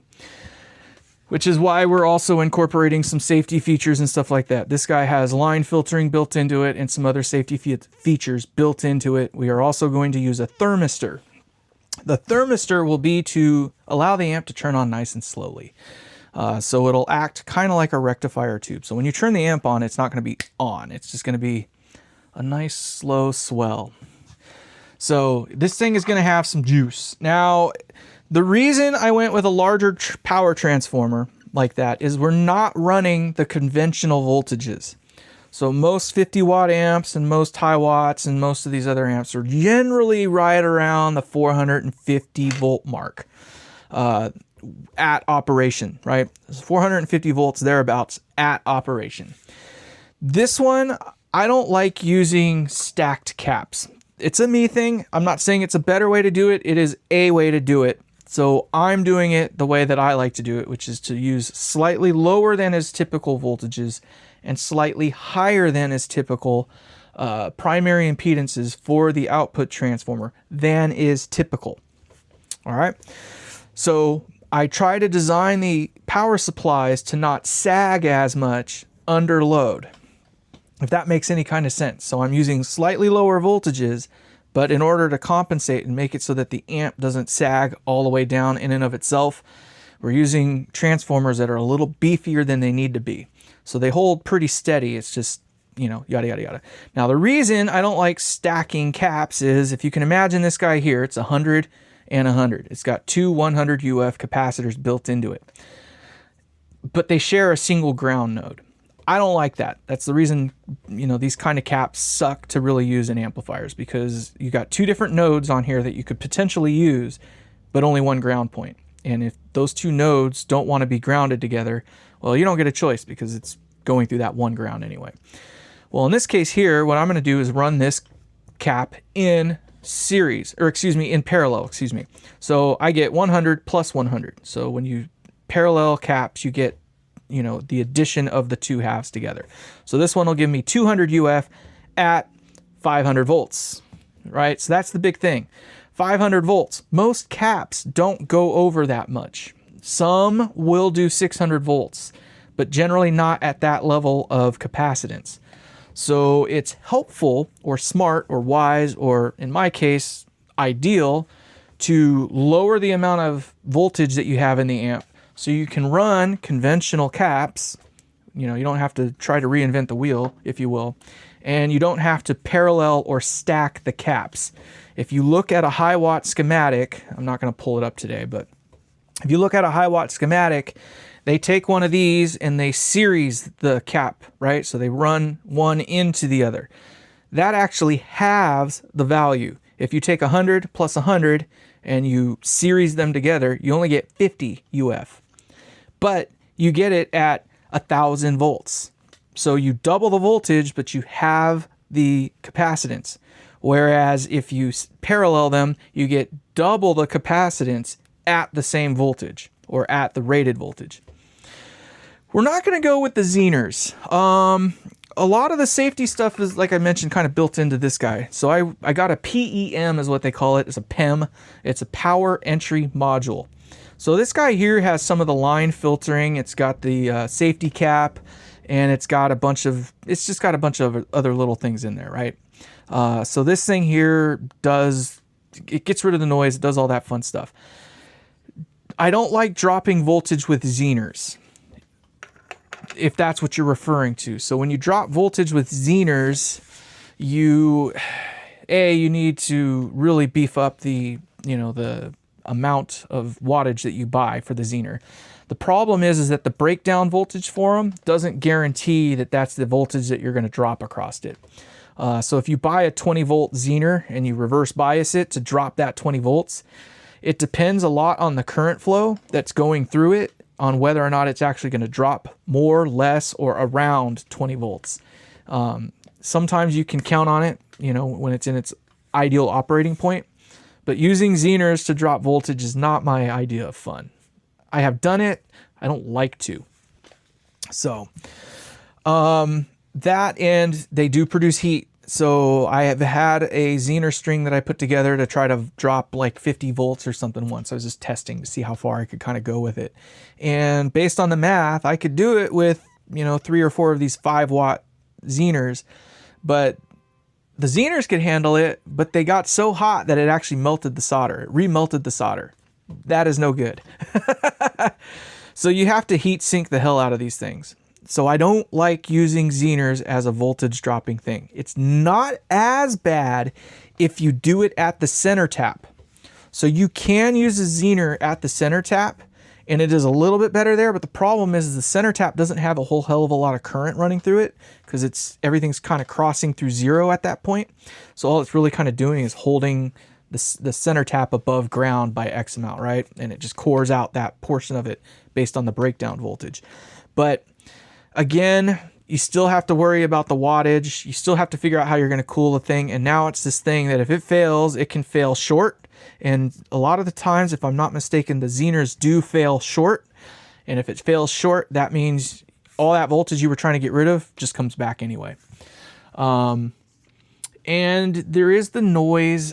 I haven't had a problem with diode switching. It's so far out of the hearing range. Like, it's not really going to get into your amp, especially if you're doing it on the power end side of it, right? If you're well filtered and all that jazz, you really don't end up with that kind of a problem. Especially these days when you got UF5408s, those are pretty quiet switching diodes. They're rated for 3 amps. Like, there's no excuse anymore these days. Like IN or 1N 4007s are kind of, they're over. Like, there's no reason not to use a UF5408 anymore. So in my case, if I really want to get the voltage down a little bit more, I go the next level and I just use a tube rectifier. Most of my amps are tube rectified because I like using a slow start type circuit. And a GZ34, you lose about 10 volts through the thing, maybe 15 on a crappy one. But 10 or 15 volts is never enough to make or break an amp, right? It'll operate close enough to where it needs to be. So you design it around that, right? I find that using a tube rectifier is the easier way to go from this voltage down to this other voltage, more or less. In this amp, we're not doing that though, so I definitely wanted to make sure that it was under control. Now, the standard available values that you can get for these transformers is usually, can't use the 200. Yeah, well, no, not with tube rectifiers, no. With solid state rectification, yes. With tube rectifiers, no. About 47 UF is about the most you can get, realistically. So yes, good catch there, Vessel. Thank you for bringing that up. That is an important note. But most of these power transformers, even these big bad mamma jammas or whatnot, they come in 300 0300 or 350 0350. And there's quite a bit of difference between the two. Now, at operational point, you know, the 300 0300 is somewhere between 380 volts to 400 and something volts, just a little over 400 volts at operating point. Depends on, again, a multitude of different things, right? Number of tubes, if you're going solid state or tube rectified, etc., etc. Now, a 350 0350 will typically land you right around 450 volts at operation. The problem with that is that if you're going with solid state rectification and there is no load, it can get very, very close to 500 volts. Technically speaking, an unloaded power transformer that is rated for 350 0350, I think lands right around 495 volts. That is awfully close to 500 volts. Close enough, I don't want to play God with it. I don't want to even think about it. So how do you abate that problem? There's 2 ways around it.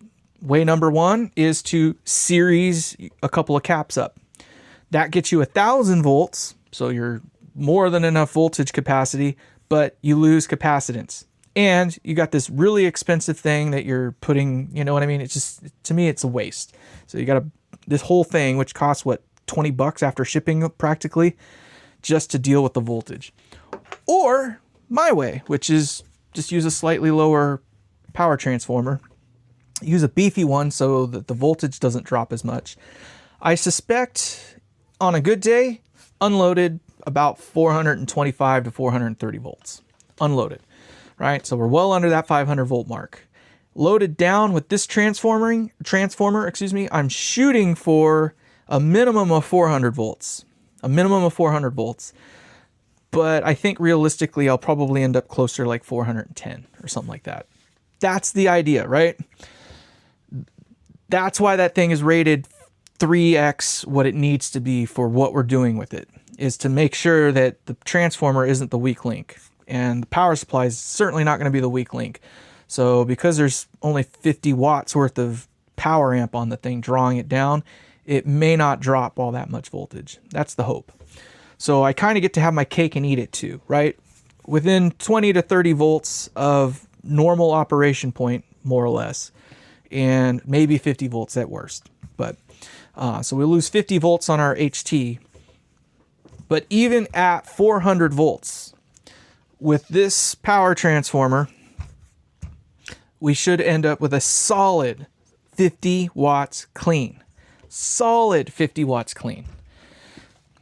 Just saying. So I think this amp will actually probably produce a little over 60 watts, to be honest. So there's the kind of the breakdown as to the what, the why, and my mindset on a lot of this thing. It's over-engineered in a way that I don't have to worry about or do crazy, wicked, weird little things to get it to do what I want it to do. Offset, thank you. Thank you for coming back, I should say. What kind of heat dissipation or within the... So here's the other thing. Because this power transformer is also going to be way overrated, it's probably not going to run very hot. The output transformers don't tend to run that hot anyway. It's going to be freaking loud. I mean, it's going to be a solid 50 watts. I mean, yeah, it's going to be pretty dang loud. Louder than I ever like to play things. So this guy, I moved things around a little bit, but this guy right here is a 30 watt amp. The other day, I turned it all the way up, like put it into a power soak, dimed everything all the way up, cranked it with my guitar, and I measured 27 volts. So 27 volts RMS, more or less, out of the back end of that thing into a 16 ohm load works out to just under 40 watts. I was shooting for a 30 watt amp out of that. This thing is a 40 watt amp, more or less, with a guitar, not a 1 kilohertz tone signal or anything crazy like that, with a guitar. So this thing will be freaking spanky. Now, it is an untested design. This is not something I've ever made before. For me, this is, this is pioneering for me at this point in time. To the best of my knowledge, I haven't seen it yet. Nobody has taken a Dumble-esque. It's nothing really related to a Dumble. I do many, many different things. But that kind of thing, 4 gain stages into a high watt power section. Peachy King. So that's what we got with this amp. So this will be number 1. It will come with serial number 01. It may be 1 of 1. I don't know. We'll see how it turns out. If I really, really like it and it's worth doing it again, I'll turn it into a production amp, in which case yours might lose a little bit of value, but for the most part, it'll be 1 of 1 until somebody else hits me up again for another one. But we'll see. It might sound like ass. I might literally be eating my words right now, but my hope is that it's going to turn into something great. But we won't know until, we actually get it done. Objectively, I was trying to get this done this week, playable at least. But now that I know that the effects loop is in the Americas, I am going to slow down a little bit and push it, draw it out. And it might be next weekend before we actually get noise out of this thing. Realistically, I need the effects loop to come so I can drill the holes for it. And there's no point in putting all that stuff in the amp and trying to drill holes around it. It's just not sane, not safe, all that fun stuff. So we're going to pump the brakes a little bit. Just a heads up on the effects loop. So if you're interested, go check out Elam's 1849, I believe is his channel. Hold on, let me do some back end work here and let's see if we can find his channel real quick. So I'm going to go, I thought I did, but 1849 or something like that. There's Elam's 1849. 1894. My apologies, Mr. Elam's. And I'm not even sure I'm saying his name right, but it's Elam's 1894. If you go check out his channel, he's got an effects loop called the Parallax that he has designed. It is a parallel effects loop. Now, I know that's kind of poo-pooed in the guitar world, but technically, if you don't want to FERC with the sound of your amp, that's the best way to go. A parallel effects loop leaves your core tone intact because it's not technically touching it, right? And then it just runs the effects out, and then you send nothing but the wet back, right? So you send a wet reverb and a wet delay back. That is technically the better way to do it. It's more realistic that way. But the problem is phase, or polarity, I should say. Phase and polarity are always mixed up, but polarity. If you send out in a positive, and it sends out in a positive, but it comes back as a negative, they are out of polarity with each other, and they will cancel out, and it causes all kinds of weirdness. That's why parallel effects loops are kind of poo-pooed upon. Some pedals do invert the polarity, and that will cause problems, which is why you need to run them as full wet in parallel effects loop type things. This one here has a phase or polarity switch, so you can flip the polarity based on your pedal rig, right? So if one of your pedals happens to invert the polarity, no problem. You flip the switch and it will run things back in like they should. That should make it so it plays better with effects that don't have a wet dry knob, right? So if you have an effect that doesn't have a blend option, then it should play better in that regard. But in the long run, it is in parallel. So if you run an EQ in your effects loop, it's not going to do anything, right? Well, you'll hear it, but it's not going to do what you want it to do. You'd have to run an EQ pedal on the front end of the amp in order to get that, yada, yada, yada. So, oh, wow. How do I look? Did I get my good side at least? Well, Wiggy Diggy, thank you much. Thank you for your interest. Get in on it, man. Tell the wife that you could win a free amp. I think she'd be excited about that. How much did it cost you, baby? It was free. So you can kind of get an idea of how much work is going into it. You saw earlier we were doing all the wiring. Everything like that is taking time. Nothing but lots and lots and lots and lots of time. How much time? I think there's going on close to 20 or 30 hours worth of video on it so far. It's probably closer to 20. I can tell you right now that at least double that amount of time has been done on the back end. Just the planning, sourcing all the parts, making sure that they're going to do what I need them to do, doing other things like cleaning the paint off the freaking leads, because Hammond can't not put paint on the leads. So that was something I did the other day. I spent a good hour or two just scraping literally paint off the freaking leads of all the freaking stuff. So, yay. Little things like that. And you can kind of see if you look down in there. Maybe you can. You can see the little paint, right? You see the black specks in there? Imagine that all the way up to here on the wire. So it's all like painted black and weirdo stuff like that. So I went through and just cleaned all that kind of stuff up. So that's how much I love you guys. I will scrape paint for you. So the chassis, I believe, is 0.08. It's basically 2 millimeters thick aluminum. So it's pretty thick. Unfortunately, the guy that I used to order my stuff from, you could find him on, you used to be able to find him on Reverb. It was Synaptics or something like that. I think he's shuttered for now. So I'm trying to find another source for him. I'm looking at possibly having Send bang him out for me. I don't know how that's going to work. I have to talk with them a little bit more direct one-on-one. But Modulus is about the only other company I can think of. And I purchased 2 chassis from them the other day. All those things I do in the back end that you guys don't see. I purchased 2 chassis from them. I have not heard yet if they've even shipped or started on them. So that was almost a week ago. So I need to reach out to them and see what the status on that is. They are in Europe. I am in California. So I don't know how tenable that's really going to be in the long run. Overall, cost-wise, it wasn't that bad. It was still about the same price as what I was spending for Synaptics to do it. Synaptics did a great job. I liked how he did it. Let me show you what I mean. So you can see it's which camera I want to get you in shot on. You can see there, it's pretty thick. It's about 2 mil. I think it's 0.08 or whatever it is. But he folds it, and then you have the option, you can put the ferrules in, or the, what do you call them, the nutserts for a 1032 or whatever in on these things for the thing. He gives you a template for it even. That's great. He drills the corners, so when it folds over, it doesn't squash or anything like that. And he uses good quality stuff. It's really nice. So I am so bummed that he's no longer doing stuff anymore, but you can kind of get an idea of what's going on here. I did realize one little thing that might be a problem.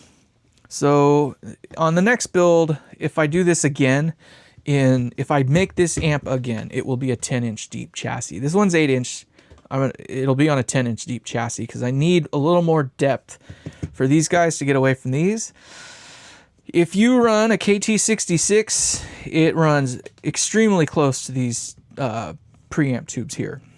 So this amp is meant to go with EL34s though. That's what it's being designed around. So just FYI. But anyway, I hope that answers most all your questions. I'm shocked we're over 2 hours now. Holy cow. I was not anticipating tonight being a long night. You can kind of see we've just done a little bit, but modulus takes for... Oh, okay. We'll get Michael on the phone and tell him your boy Luke needs his chassis now. Meow. I want it meow. I'm kidding. But do hint to him that he's got a great builder in America that needs a chassis supplier. Hit me up. I get the feeling I'll be doing a lot more of these in the future. I'm pretty much settled on most all of my designs right now. If this one goes well, it'll turn into a production amp and it'll be settled and yada, yada, yada. But I've already got about 5 or 6 different designs. I don't really need any more designs to kind of really start pumping these things out. You know what I mean? So let's see here. For the next round. Yeah, right? We'll run out of things to learn about. I don't know. I mean, I have like 120 videos now, something like that.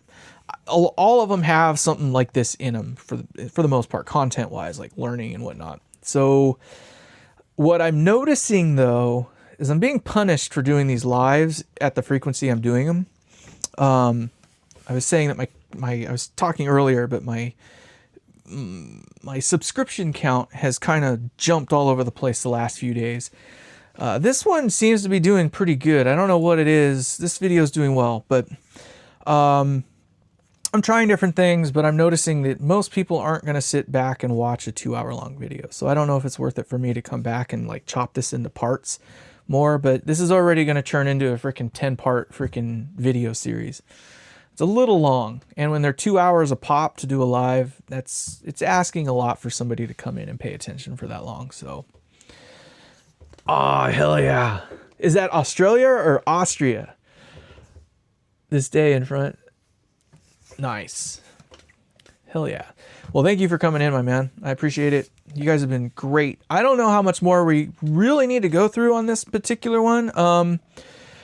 I probably won't do anything tomorrow. Like I said, I'm still waiting for the right stuff. Apparently I got to order another one of these. But I usually do my lives around this time. So right around 4:30 to 5 o'clock, somewhere in there, California time. What that is, PST or something like that, Pacific Standard Time or something. Australia, nice. I love Australia, man. I want to go there someday if they'll let me in. But thank you for coming. I definitely appreciate it. So, let's call it for today, you guys. But yeah, do stay tuned if you want. You know, click the bell, subscribe, all that jazz.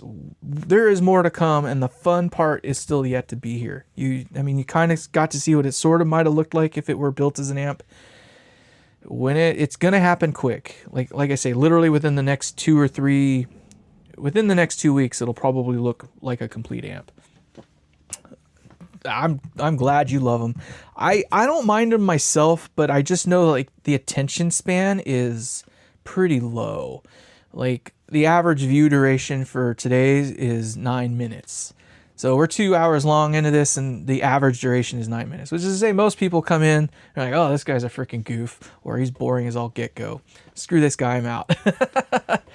So, but this channel is dedicated to inspiring and learning and all that fun stuff. I learn a bunch of new stuff all the time. You know, whatever I say, just take it as a grain of salt. It's not gospel, but it's not the way, it's a way. Just know that, okay? Perfect. Hell yeah, I'm glad it worked. So thank you guys all so much. So tomorrow's Friday. Saturday I've got some work to do. I've got oil changes and fun stuff like that. My plan is to hopefully on Sunday, by then I'll have some more stuff. I'll have the little ferrules for the heater wire like I was talking about. I'll have a bunch of little things. So hopefully by then I'll have more stuff, and then we can get another few hours done. And then if all goes the way I pray it will, next week I'll get that effects loop. And once I get that effects loop, it's game the fuck on. It's freaking let's go. Anyway, you guys, thank you so much. Take care. We'll see you on the next one. Goodbye.